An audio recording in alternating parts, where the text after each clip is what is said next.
James Ballidis is a seasoned trial lawyer with 37 years of experience, an entrepreneur, an inventor with patents, and a successful business owner. In the past 6 years, he's been a mentor to other CEOs. Through this experience, James had a revelation.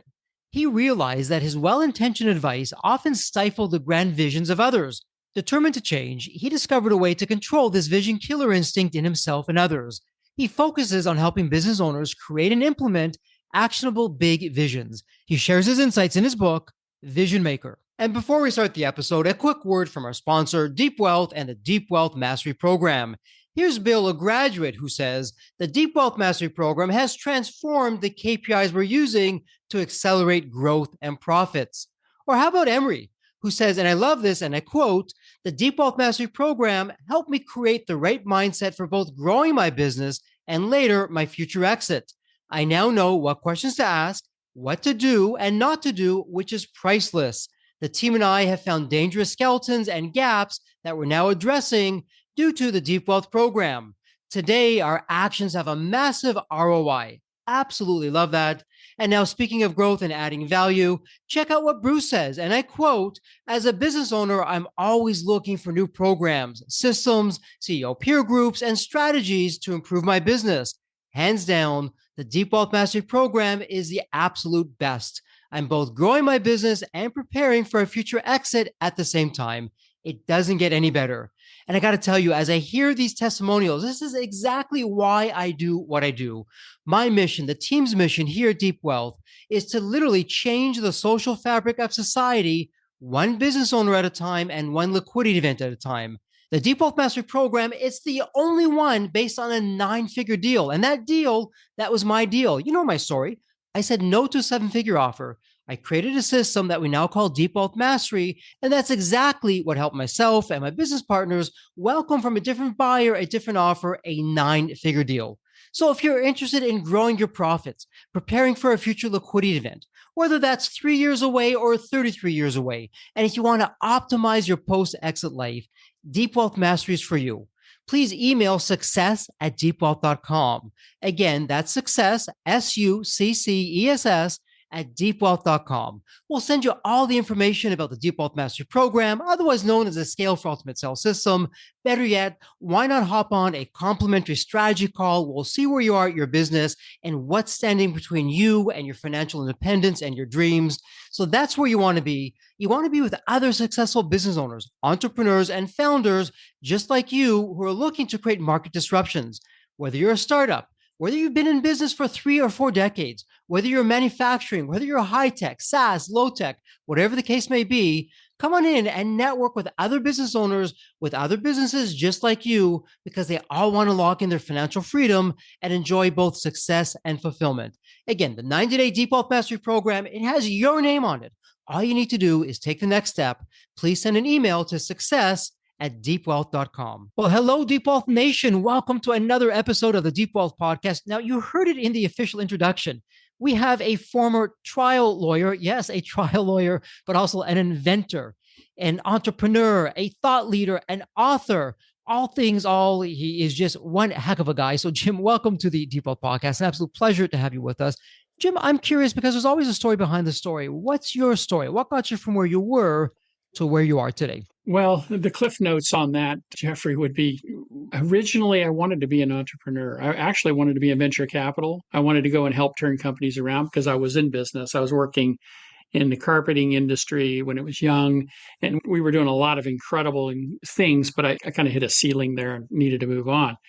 But I didn't think I could do it. So I chose an alternative. I went to law school and became a lawyer and then became a trial lawyer, and I had a successful 35-year career. And I don't have any regrets for that. But there was always this gnawing thing behind me. Ooh, you want to be an entrepreneur. You want to be an entrepreneur. And I don't know how many of your listeners believe this, but sometimes when it's gnawing at us, we really ought to be listening to it. And so during my law career, I invented some products and actually was successful in selling them, selling the ideas and the patents. And I also did a couple of businesses where I would invest with other people and let them do the work and just be an angel investor. And I enjoyed those things, but I wanted to really get a little deeper. So I had to transition from law. And as a trial lawyer, you're almost a necessity within the organization. I mean, if you leave, customers leave, clients leave, people that rely on you leave. So you have to figure out a way to replicate yourself.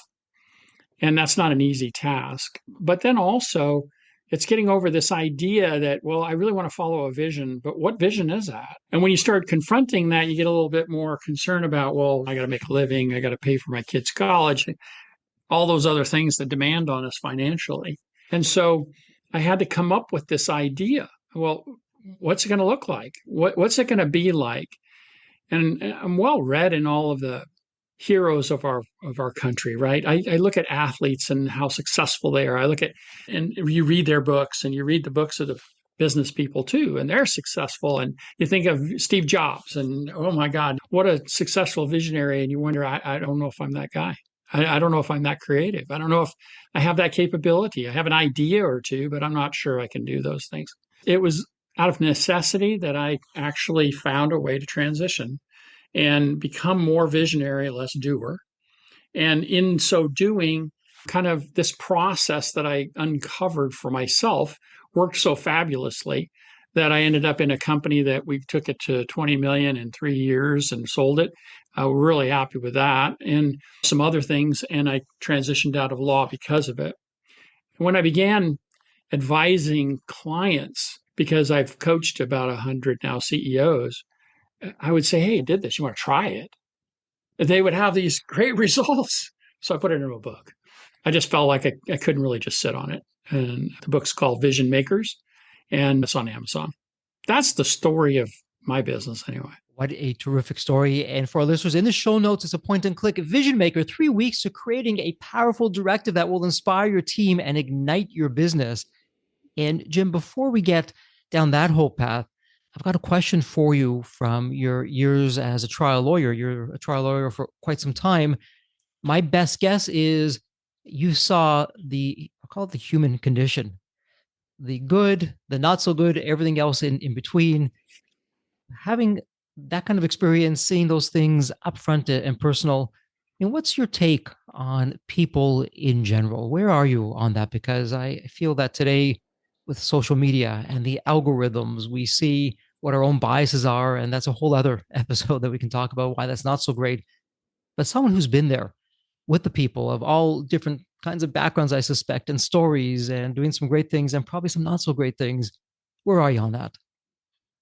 I think the perception that people have of those that go to lawyers is that somehow or another they're greedy or that they have a desire to get more than what's fair or reasonable. In the business world, that's for sure true. In the personal injury world, that's true.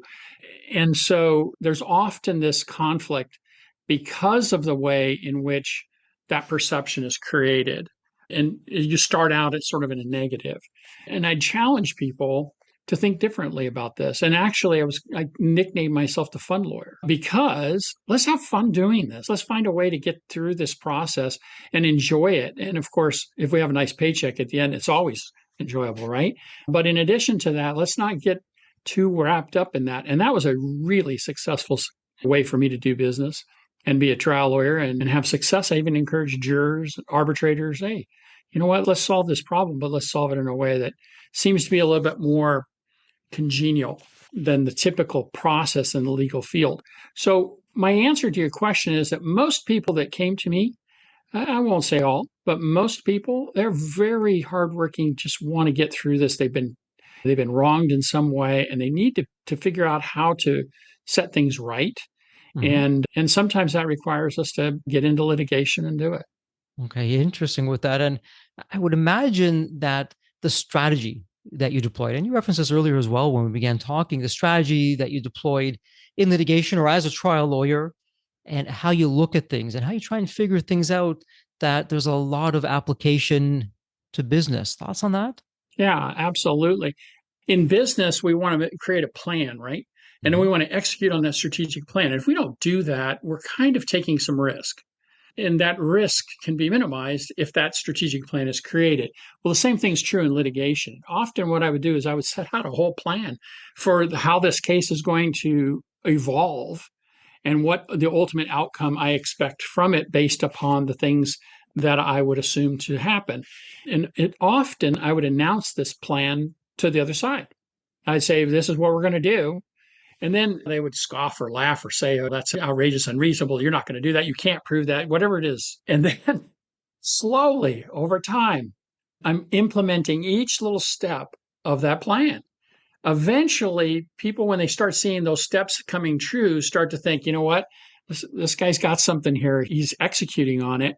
And maybe we need to reevaluate it. And oftentimes that led to really successful, really high settlements of cases that were not expected by either the other side or my clients. So it's kind of a fun way to look at it.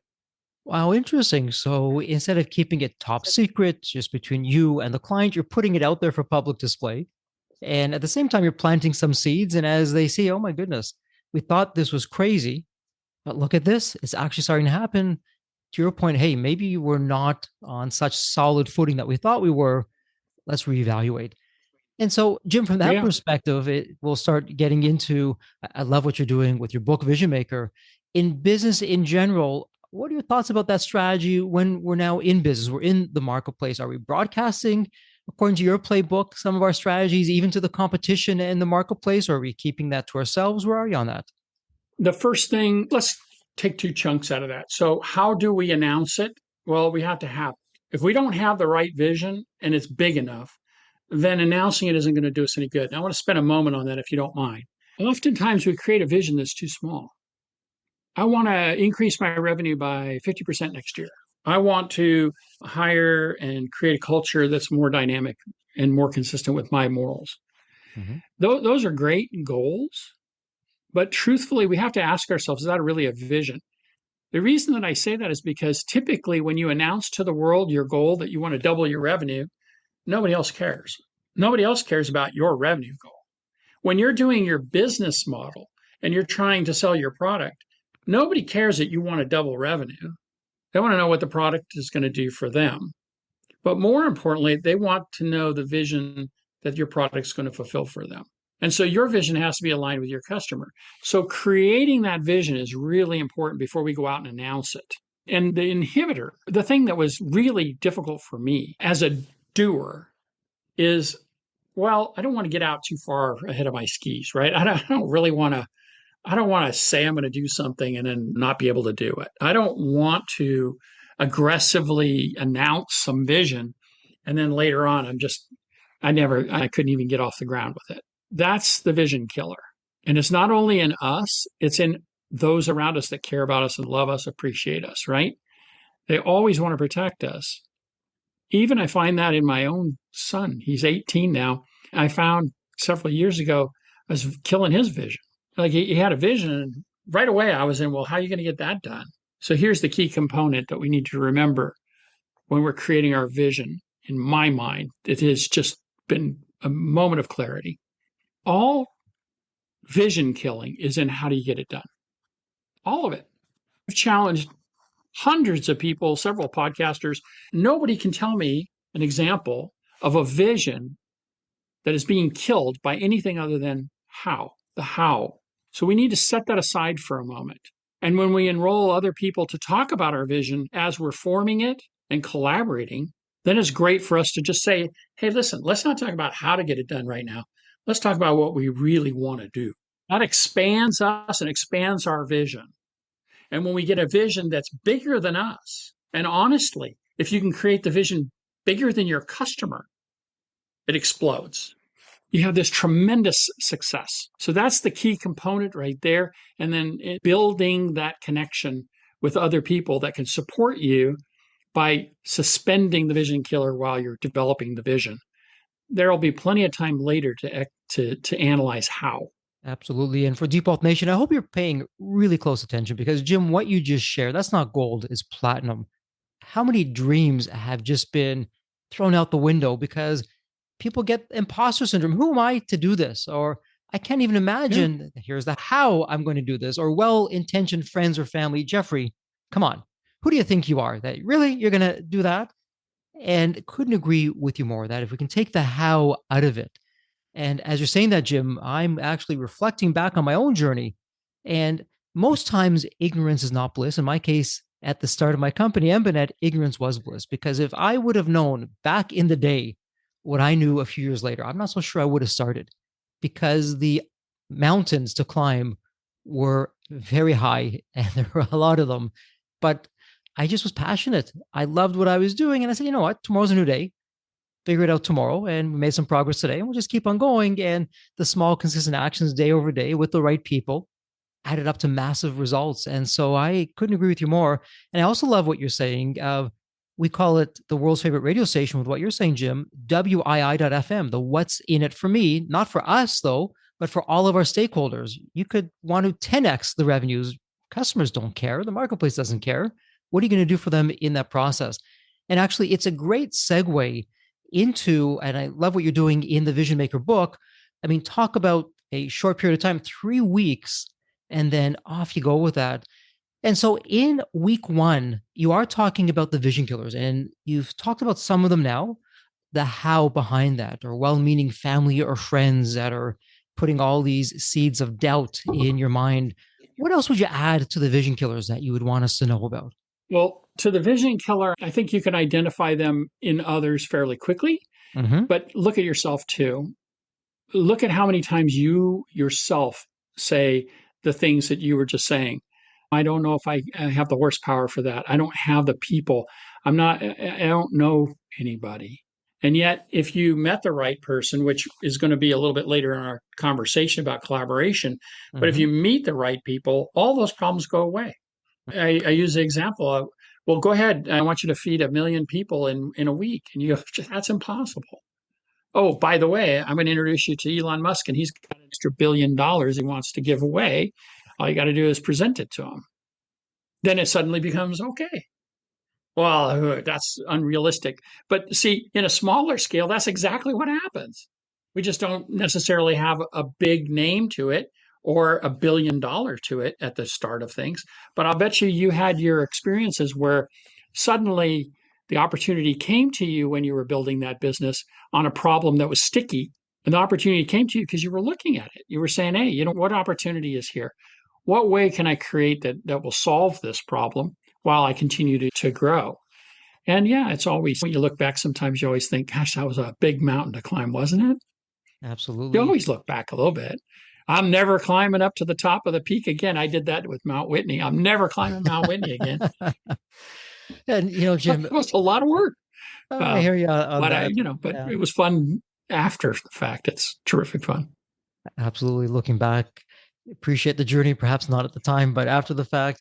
And isn't it so true? Even in our 9 step roadmap in the Deep Wealth Mastery program, step number one, Jim, to your point, is exactly what you're talking about. We're asking, okay, what's an inflection point? What's a massive problem? It's a small problem right now. Most people probably even haven't heard of it, but given time, it's going to become massive. So we're looking for the so called problems or really opportunities.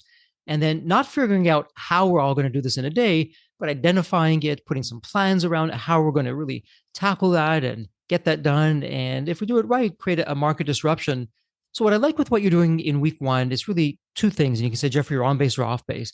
So in week one, not just having a vision. I agree with you. It's not, okay, we want to grow 20% or 50%. Make it massive, make it big, make it your moonshot or your BHAG or whatever your operating system is, whatever word you want to use, but make it a massive vision. And then while you're at it, look within for that negative self talk, otherwise known as a vision killer, and also look externally for people who potentially could be the vision killers. And it sounds remove them or keep them away from you or not listen to them or something, just not have it infiltrate you to have you doubt. Can't remove your wife or the other people around you, your friends, even your CFO. It's really hard to remove those people. So instead, you say, hey, play with me in vision right now. You give them permission to Mm-hmm. play and say, we're not going to worry about how to get these things done right now. Just play with me, and you'll see an amazing transition. It worked for me as a doer, Mm-hmm. not a visionary. Okay, so you don't want my ideas on how to get it done right now. You're not pressing me to get it done right now. You're just asking me to be creative. Then suddenly, now you're enrolling my expertise as a visioner. You're enrolling my expertise, and I'm going to come up with things you didn't think of because I'm just in a different space. Don't push them away if you can. Now, there's some that you have to, they're Mm-hmm. destructive. Hmm. You know them. They're destructive people that they're never going to be happy. They're never going to enroll in something. And we all have them in our business and we all have them in our, but usually the people that are close around us that are our advisors of sort, they're usually people that we have a high level of confidence that they have good judgment. Hmm. And so enroll them, even though they're going to say, oh, yeah, Jim, that's ridiculous. Okay. And so actually, this is now a nice segue because we're in week 2 of the vision maker process and what you're talking about in your book, where you're collaborating with others. And so, really, what I'm hearing you say, and again, Jim, tell me, Jeffrey, you're on base, off base. Some people, yes, they may be such big vision killers, even asking them to collaborate with you isn't going to happen. So, figure out how to deal with them. But for most of the other people, what I'm hearing you say is ask them as well, hey, put the how aside. Let's just play this out. Let's just try and figure this out together, bigger picture wise. And then two heads are better than one. And you can multiply that and off you go with the different people that you have in your life on the personal or on the business side. Is that where we're heading with that in the collaboration? Yeah, exactly. And I go on a deep dive for a week with you. If you do the exercise in the book, what I'm really trying to do is show you, because I can't be you, right? Mm-hmm. And when I'm showing you, it's are you the kind of leader that you have a vision and you really just want everybody to just sort of agree with you? So that isn't going to collaborate. That's just simply, at the worst case, it's yes people, right? Mm-hmm. It doesn't really help you. And then on the other side, are you the type of person who, in collaboration, you're not a good communicator? So there's a matrix of four, right? We have doers. They're pure doers. They just do. They walk into a room and they can look at something and go, I know exactly how to do it. That's them. They do not vision well and they do not communicate well with visionaries Mm-hmm. because visionaries go, okay, we're going to paint it blue and we're going to have a window over here. And they're, wait, let me take some notes. And the visionary's going, well, I'm not ready yet to say yes. I'm just giving you my ideas. They can't comprehend that. So we need to learn how to communicate with them. Then you have the pure visioner and the pure doer. And then you have the blend of the two, which are the visioner who's trying to become a doer and the doer who's trying to become more a visioner. And we need to figure out how to communicate in that level as well. And so in week 2, we talk about communication. I don't go directly about it, but how do we communicate with each other in a way that's going to be building that positive outcome for that creative vision, that seed you started, and making it bigger and bigger. And when you're enrolling other people in collaboration, not just your people around you, the people you know, but you're actually willing to talk about your vision at a cocktail party just to see if other people might be interested in joining you and collaborating in the vision. You're Yeah. willing to talk to almost anybody about it. You're so excited about it. Mm-hmm. And they're excited because it's a vision bigger than you. And it's And a vision bigger than your customer. So I go to a mhm. cocktail party. Oh, yeah, I'm providing a really great product for my customer, and they're not you, but you're interested in collaborating with me. The person at the party is going to go, no, that's nice. I'm glad you're doing it for somebody, but it doesn't apply to me. But if your And vision is bigger and it encompasses some of the interests that they, and they don't have to be social, mhm. like you don't have to come up with some big social plan. I Mhm. had one woman at a pool tell me, I don't care about elephants in Africa. And I had to go upstairs and write a chapter right after that because it's true. So, what we want to do though is we want to learn to communicate with them. And that's what really chapter 2 spends time on doing, identifying, figuring out who they are, surrounding yourself with a great list of people, going after those people that you don't necessarily think that they even know you, going after them to see if they're interested in your vision. And if they are, then you instantaneously start to increase your capability of getting it done, as well as the expansion of the vision. So that's what the chapter delves into. What I like about that, and Jim, you actually, if I'm not mistaken, you did this right up front in the book, maybe even in one of the first few chapters, where you're saying, hey, when it comes to your vision, forget what the social programming is telling you or what you're seeing on social media. It's not some big, long, complicated statement with these words that are taking up space on the paper and really mean nothing. It's just corporate talk where some high price consultant came in and came up with this thing. And the next day, after some long corporate retreat, no one even remembers. And I loved how you gave some examples, and you correct me if I'm on base or off base, but the one that really stood out, he said, hey, let's take a look at Disney. I mean, Disney has been around for a century now and they are just permeating everywhere. Their vision, if I'm not mistaken, is 4 words: to make people happy. And so, how simple, But not to confuse simple with simplicity. How simple, how easy is that? But how does that make you feel as a listener to make people happy? It kind of gives me the warm and fuzzies. I don't know about you, Jim, but it's a vision I can get around and I actually get it. I understand it. That's a great summary. I wish you wrote the book. It would have been a lot easier on me. It's a great summary for it because, yes, that's right. I do not advocate the idea that we create some document that we slide in the drawer or we put on a poster on a wall. And the telltale is if I go into a business and I talk to somebody, and you at home, you can do this. You listeners, you can do this with your own people. Bring in three of your trusted employees higher up, and then three of the lowest employees. Bring all six of them in and ask them, what's your idea of the vision of this company? You'll be astounded if they're not in line with your vision. They won't be able to say it. They won't identify with it, which means they can't share it, which means that you have all these salespeople around you, potential salespeople around you who would talk about your company, who would talk about the employees that you want to hire, who would give you opportunity to expand on your vision, and they don't know it. They're not aligned with it. So that little test alone is exactly what you were talking about, Jeffrey, where, yeah, high-priced guy comes in, he writes down some really cool words. It all looks fancy, but nobody pays attention to it. That's not what we're talking about. We need to evolve away from that. It doesn't work. It doesn't work. So true. And actually, it's no coincidence that in the Deep Wealth Mastery program, that's one of the things that we talk about, an X factor, a culture. What makes your business stand apart? And we ask the business owners, hey, go to from your frontline employees all the way on up, ask them what the company vision is. You're probably going to hear different things.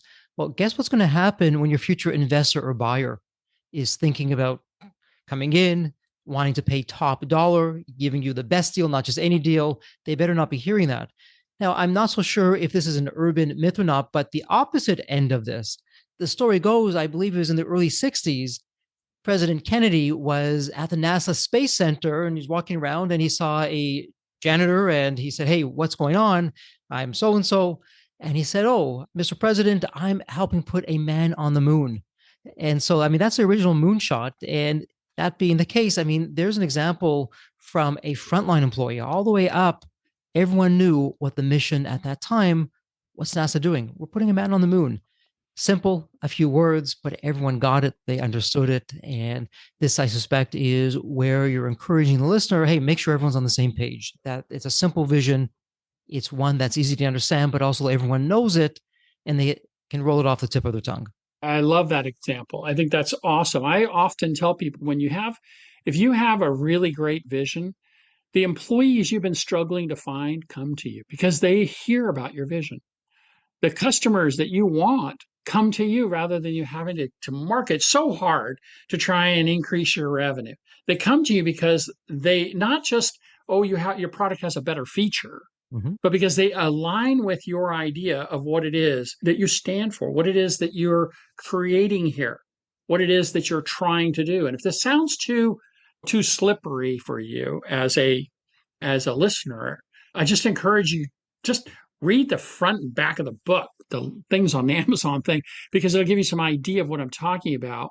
It doesn't have to be like a big social program. I'll give you an example. There was a fellow that brilliant engineer created a software program. He was an engineer. He didn't really know how to talk about this thing. Sure. And so he'd stumble and he wouldn't say anything to anybody, et cetera. So, well, the truth was, when I finally figured out what he did, the truth was that he created the security protocol. When you went online to buy something, nobody could hack into that online buying purchase. He created the security protocol for that. So, of course, he talked in ones and zeros and this and that and SaaS programs. And that. He went on and on about this stuff. But I made it real simple for him. I said, well, what would it be like if you went to a cocktail party and you just said, I make sure that your business, that you're secure when you do an online transaction. A light bulb went off. He goes, wow, really? That makes sense. And then he started saying that to people he wanted to hire. He got another doer to do what he was doing. He got a visionary to take the business to another level. I wish I didn't have a conflict. I would have invested in that one. That was a good one. And he took it big. It was huge. That's so true. And circling back to what we are speaking about earlier of how important this is, we were talking about Disney earlier. This I know is not fiction, it is fact. Disney, believe it or not, and we should believe it, they spend an inordinate amount of time and money on training the people who are on the grounds and they're sweeping up the garbage on the floor. Why? Well, firstly, they want Disney to look immaculate when you're walking around and you just have that good, clean, safe feeling.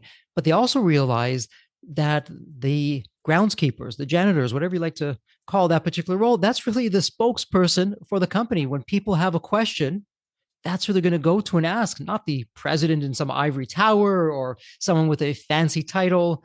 And so they are trained to know everything and anything that they possibly could for the guests to have them happy. And so this is not just theory, this is the actual strategy from the trenches that works. And then, Jim, with that in mind, I wanted to go to week 3. And again, I love the brevity of how you're doing this, how you're keeping things simple.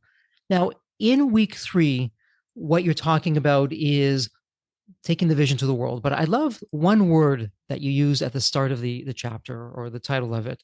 You said evangelize. You didn't say communicate the vision. You didn't say take the vision. You said evangelize the vision. And what a difference that one word makes. Can you share with us a story behind the story on the power of being an evangelist? To be an evangelist, you have to be so committed to this. It has to be in your core, doesn't it? If I'm communicating something, oh, okay, I'm passing it on, or this looks like a good opportunity, or there's a pro and a con to this, et cetera, and so forth. But if I'm evangelizing, I'm really committed to that idea. And the concept comes from this bigger than you vision. So, for instance, in the creation of, in my personal life, in the creation of me as going forward from trial attorney, nobody cares about me wanting to be in business, be an entrepreneur. They didn't care about that. They didn't care about my personal transition, other than my friends, just curiosity and support, right? When I decided, oh, I wanted to transition into something that was meaningful, and you see a lot of young people saying this, and we need to be listening. I want to do something that's meaningful. I want to really create something that's much bigger than just my everyday needs, wants, desires, etc. Something I think is really important. And then you start to talk to people about that and they start to support you because they believe in it too. Mm-hmm. Then it leaps you into the next level. And that's exactly what happened for me. So I began saying, you know what? I'm going to do this other thing. I'm going to create this other company with another visionary. And we had a doer as well. Mm-hmm. And okay, what we wanted to do in video editing, and it's a whole nother segment for me to talk about my failed career as a producer, a television show producer. It's just absolute failure, but that's okay. But I wanted to have more bays than 4 bays. You could have 4 editors on a segments at a time. And economically, you just couldn't do anything else. And computing speed, and storage speed, and all that stuff. What we came up with was something. We said, well, if we could increase the capacity to store product, then what would that mean for us to create bays? Well, it wasn't hard. It wasn't a hard leap for us to go from there to now we have 16 bay editing capability. Mm-hmm. And even then, that's the application of the vision. The vision was I had a person that I was collaborating with that had this very intimate knowledge about the area of storage of computer power. Mm-hmm. And I said, well, shouldn't we be being more efficient about our storage? And wouldn't it be great if we could even get more into a little tiny chip or a little tiny thumb drive or whatever than we can already? And of course, the answer is yes. And so when you start talking to people about that, they're interested, they're curious. And of course, if you're in IT, you're very curious. And then from there, it wasn't a hard leap to take it to the next level. And that's kind of how you start. That's how you do it. And so for the segment of computing power, we had a great product, great service. And speaking of that, of having to evangelize that, and you have the big vision. I mean, another evangelizer, none other than Steve Jobs, when you think about it. I mean, what Apple did, what Steve Jobs did, they weren't the first to invent it, but the way they put it together, and then more importantly, how it was presented, how Jobs would just be out there. He had this, seems like a magic spell over people that they were just enamored with it, that it helped take the company to the next level. So it's so interesting, Jim, going back, really, it's full circle to where we began our conversation of how it doesn't have to be complicated. Simple, not to be confused with simplicity, is something that people can understand. But when we have a big vision, when we're thinking of other people, of the what's in it for them, when we're evangelizing, we can be a startup, but that's how all the titans of business today, that's where they began. And that's how they became the titans of business. I know I'm oversimplifying things in that regard, but at the crux of it, that's what's going on there. So let me ask you this before we go into wrap up mode, Jim. I'm wondering what's the method to your madness, your secret sauce? A CEO, founder, entrepreneur. Hey, Jim, help me, help my company. We are stuck. We want to go from zero to hero. What's your process like? What am I expecting to be doing? How long is it going to be taking? What's that looking like? That's a great question. I've had a personal revelation over the last couple of years, the last 2 years of coaching. I would often find that people were spending a lot of time, CEOs are spending a lot of time, cash flow issues, personnel issues. Where do I find the people that I want to hire? How do I create a better marketing program? What are the ways in which to compare my marketing programs one to the other, competitive mode, et cetera, and so forth, pricing schedules, all of this stuff. And we would make these changes and they would have some success. The quick start was when I said to them, why don't you create a bigger vision? Start really thinking big here Mm-hmm. and apply these principles. It is, that's why I'm sharing it. It is incredible, so much so that I'm no longer counseling clients on anything but vision. Interesting. There's plenty of people that can help you implement your next credit strategy or your next CFO strategy or how to hire certain people or what to do. And there's a need for that. But I see the greatest movements, the huge movements. And I'm not talking about just 1 in 10. I'm talking about like 7 of 10.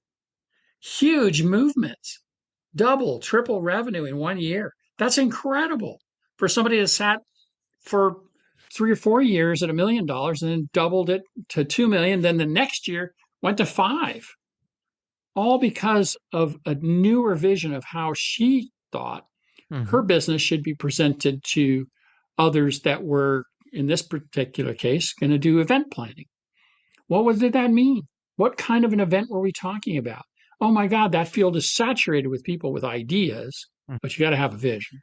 And when you Mm-hmm. have a vision, people want to do work with you. They want to be a part of that vision. So the quick start, the easy method, you don't need the book. You heard it today. Actually, Jeffrey, it was a great interview. You heard it today, right here. You heard what you needed to do. Now take it seriously. If you need the book as a guidance, great. But if you don't, that's okay too. It's not going to change my life. But if you really put yourself to it Mm-hmm. and you really start putting a couple of thought process, it costs you zero. And you can really take a giant leap forward. And then you'll hit the roadblock. You'll hit the vision killers. Just hear me, them. Use that phrase I suggested. Recopy or come back to this podcast or whatever you got to do. Hear it again, how to deal with them. Then how to get your other people around you. Can't do this alone in today's environment anymore. And then evangelize. And you will be successful. My wheels are turning. I'm going in so many different directions. Again, what I really appreciate about this is you've taken the guesswork out of it. You've boiled it down to the absolute essence. And we spoke about this. It's worth circling back to it, Jim, one more time, because you're not just coming at this as a quote unquote inventor or entrepreneur. Behind this, I can really see the genius of you in that trial lawyer kind of role of having to think through the strategy, the human condition, what's there, what should I be doing, what's this going to look like? And it's really such a unique formula, your own formula, so unique to you that you've put together, but it's now for the benefit of everyone. And before we go into wrap up mode, Jim, I'm wondering, what's the one low hanging fruit? And we spoke about several today, but if you had to pick one low hanging fruit for the listener of the Deep Wealth Nation before they go on to the next meeting or phone call or activity, whatever it's going to be after they finish this episode, if they could do one thing, low hanging fruit, perhaps it's low effort, high reward, what would you say that is? Let me give some thought to that. I think the first step that will pay dividends hugely Mm-hmm. is to see if you can't communicate with a couple of your customers directly. Find out what your customer, not just what they're, this is what the typical inquiry is of marketing and sales departments is. Do you like the product? Do you like the service? Did you have this? Did you have that? I'm not talking about that. I'm Sure. talking about the customer and what it is that they wanted to achieve. Remember Mhm. our sales hierarchy. I'm sure you all know this if you've been in business at all, right? You got need or want. The next hierarchy of success is going to be status, the Mhm. status of a person, right? And then right and wrong. Those are the Mhm. three kind of really big sales ladders I've coached on. And you want to find out from them, well, what is this product or service doing for you? Why is this product or service providing you with something you needed? And if you can, get them to tell you about how it changed their status or in their own mind or in the mind of those around them in Mhm. a way that they understood, or a good versus evil. Whatever your product is, there's a level there. And in that, you're going to hear the makings of the beginning of your vision search. And what will happen in that is you can immediately transpose that into a marketing message and make money. If the low hanging fruit is financial gain, you'll immediately have some success in that. That's a done deal. The secondary benefit of that, though, is you start on this journey of really growing bigger. And it's a nice, simple, easy start. 4 or 5 customers, that's enough. You don't need to do 50 or 100. Yeah, Jim, such gold there. And for our listeners, some of them may know the story, others may not. What you're talking about, that is exactly what had Embanet create a market disruption. And the very brief story on this one is Embanet, an e-learning company. We had mastered the art of keeping the seats filled with online students. Most programs would have a 70 or 80% attrition rate. So imagine every 10 customers, you're losing 7 or 8. Embanet came onto the scene, and with our hosting, our support, our way of doing things, you were keeping 80 or 90% of your customers, your student base in this case. We're really good at doing that, but I made it a point to speak to the customers, particularly the larger ones. And I remember I asked this one question to an associate dean at one of the business schools. Hey, what's keeping you up at nights? He said, Jeffrey, I'm so glad you asked me. I'm going to a board meeting right after this call, actually, and I have to tell the board why next semester our sales are down. The program may not be profitable because I can't fill the seats. You got this crazy thing called the internet. You've got this video conferencing. My competition, they're setting up shop in town now, and I can't fill the seats like I used to. Do you think you can help me with that? That one question, Jim, I thought, being so boisterous, oh, yeah, sure, give me 3 weeks. Well, it took 3 years, but that one question set us on that journey that eventually, over time, we became not only the masters of keeping the seats filled, but filling the seats created a whole new industry, a whole new category. And that added tremendous value to the company, all going back to what you're saying. So there you have it, Deep Health Nation. This is not theory, this is from the trenches, and it works. So, Jim, we can go down so many rabbit holes. I'm really tempted to do that. We are bumping up against some time. So, with that said, it's a tradition here on the Deep Wealth Podcast where I have the privilege, the honor of asking every guest the same question. It's a fun one. Let me set this up for you. Jim, when you think of the movie Back to the Future, you have that fabulous DeLorean car that can take you to any point in time. So the fun part, Jim, is tomorrow morning, you look outside your window. Not only is the DeLorean car curbside, the door's open, is waiting for you to hop on in, which you do, and you're now going to go back to any point in your life. Jim, as a young child, a teenager, whatever point in time it would be, what would you tell yourself in terms of life lessons or life wisdom? Or, hey, Jim, do this, but don't do that. What would that sound like? Wow, that's a cool question. I would go all the way back to college and I would completely change my college experience. I was so intent, and for you new entrepreneurs that are going to college, this is helpful, I think. I was so intent on making sure that I followed the curriculum and I learned what I needed to learn and I got the grades I needed because I thought I would be able to get out and transition into business and I'd be appreciated for who I was. The truth is that you get out of college and it's what you earn. It's not, it's what you do. It isn't how many grades you did. It has a place and it might get you an interview and it might even get you into a position.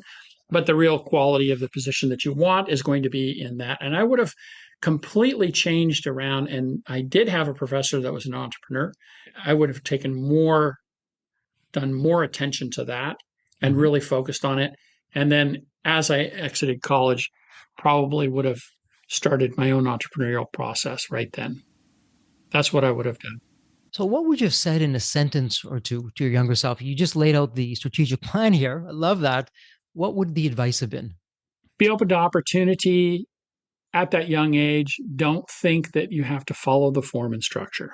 I love that. So be open to opportunity. And if I could say it in such a way of maybe even challenge the status quo. Sure, you can do it.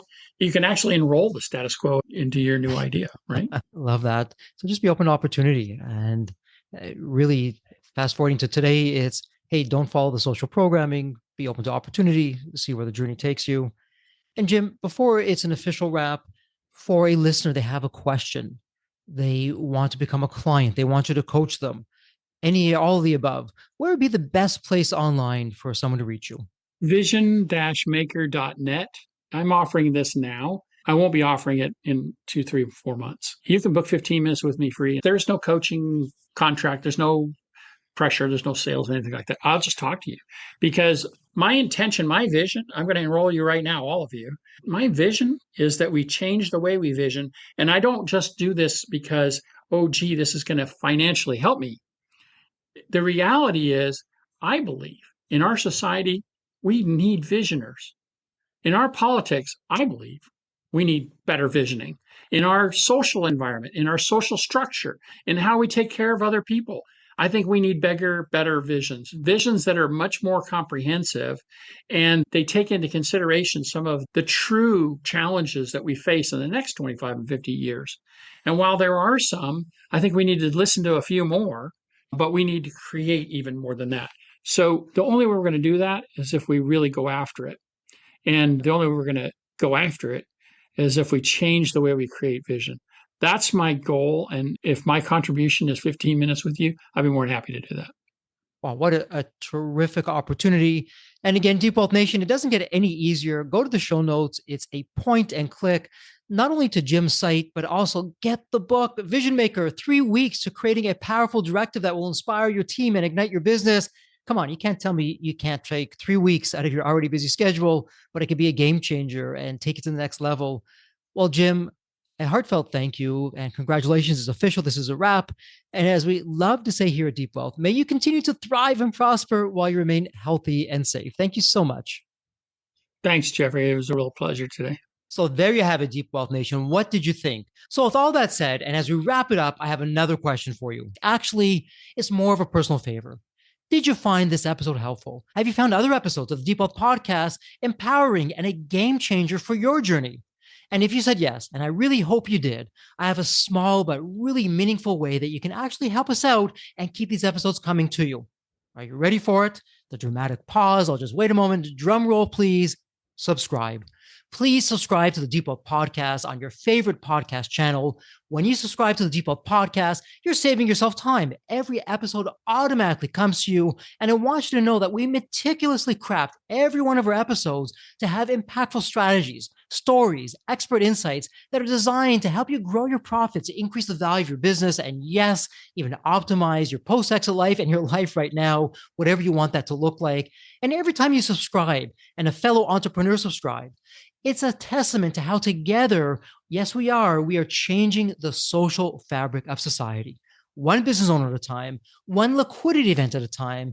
So don't let the momentum stop here. Subscribe now on your favorite podcast channel. You'll never miss an episode. You'll be the first to hear from the top industry leaders, the innovators, the disruptors that are really changing and shaping the business world. And maybe you're commuting, maybe you're at the gym, maybe you're taking a well-deserved break that we spoke all about on this episode. The Deep Wealth Podcast, it's your reliable source for the next big idea that could literally revolutionize your business. So once again, please hit that subscribe button, stay connected, inspired, and ahead of the curve. And again, your next big breakthrough moment, it might just be one episode away. Maybe it was even this episode. So all that said, thank you so much for listening. And remember, your wealth isn't just about the money in the bank. It's about the depth of your journey and the impact that you're creating. So let's continue this journey together. And from the bottom of my heart, thank you so much for listening to this episode. And as we love to say here at Deep Wealth, may you continue to thrive and prosper while you remain healthy and safe. Thank you so much. God bless.